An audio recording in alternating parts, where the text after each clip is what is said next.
Today, let's take a look back at one of the most defining financial crises in history, the Great Depression. We're going to dive into what happened, what it was really like to live through, and maybe uncover some timeless lessons it holds for all of us about money and security. Can you even imagine waking up one day and your life savings just vanished? It sounds like a nightmare, right? But for an entire generation, this was reality. And here's the thing, it wasn't because they didn't work hard or save their money. It was because the entire financial system they trusted simply collapsed from the inside out. But before the crash, there was a party. And to really get the sheer scale of the collapse, you have to understand the incredible heights everyone fell from. We're talking about the Roaring '20s, an era of just unbelievable optimism and what really felt like prosperity that would never, ever end. I mean, the 1920s were electric. The economy was absolutely booming. New gadgets were changing life every day, and for the first time it felt like anybody could get rich in the stock market. Getting credit was a piece of cake. People weren't just buying cars and radios, they were borrowing money to buy even more stocks. All of it built on this incredibly powerful idea that the good times were here to stay. And that line, it just hits the nail on the head, doesn't it? It was a full-blown financial party, and everyone was dancing. The stock market was the main event, and it seemed like a sure thing. Pretty much nobody was thinking, hey, what happens if the music stops? And then it did. The music just stopped, suddenly. Turns out, those foundations everyone thought were solid rock, they were more like sand, and the whole thing was about to come crashing down. This is how it all started to unravel. You know, it's hard to wrap your head around just how fast everything fell apart. The market was at an all-time high at the beginning of 1929. By October, you could see the cracks forming. Black Thursday was that first big jolt, the first wave of real panic. But 5 days later, Black Tuesday, well, that was the knockout punch. Billions of dollars in wealth just disappeared in a matter of hours.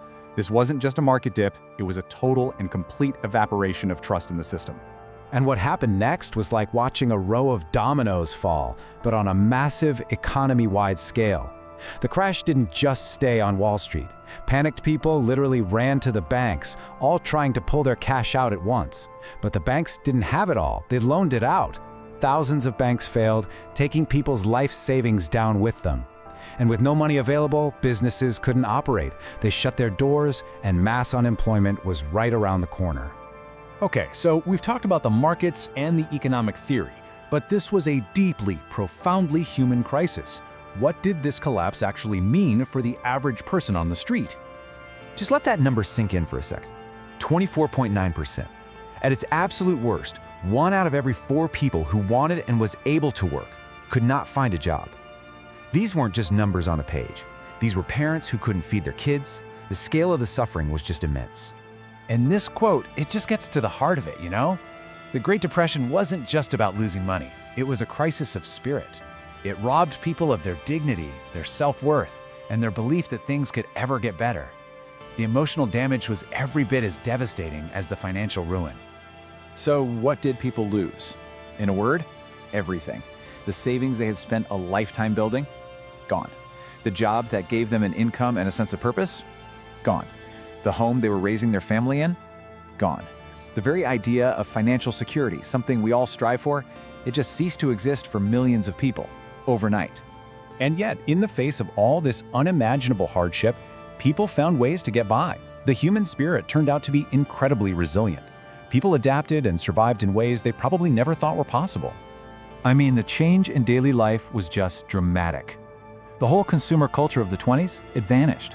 It was replaced by a culture of pure survival. You couldn't buy new things, so you bartered for them. You grew your own food in small gardens. You learned to patch up old clothes and make everything last. It was a total 180 from the lifestyle they had just been living. But out of all this pain, something really important was forged. A new kind of financial wisdom. The generation that lived through the Depression learned some hard lessons about money that are, frankly, just as important for us today as they were back then. This whole ordeal forced a complete reset in how people thought about money. Before the crash, nobody really talked about risk. They just assumed endless growth. Savings were kind of an afterthought. And investing? Well, it felt like a one-way street, always going up. The Depression taught a brutal, unforgettable lesson. Markets can and do go down. Savings are absolutely critical, and you never ever put all of your eggs in one basket. When you boil it all down, the pain of the Great Depression is what created the bedrock principles of modern personal finance. Seriously, the stuff we might take for granted today, like being aware of risk, diversifying your investments, having an emergency fund, and just being disciplined with your money, all of those ideas were burned into the minds of an entire generation by pure hardship. And that kind of leaves us with one final thought, doesn't it? We have this incredible advantage of being able to look back at history.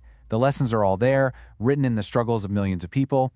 The only real question is, in our own time, with our own challenges, are we actually prepared to listen and learn?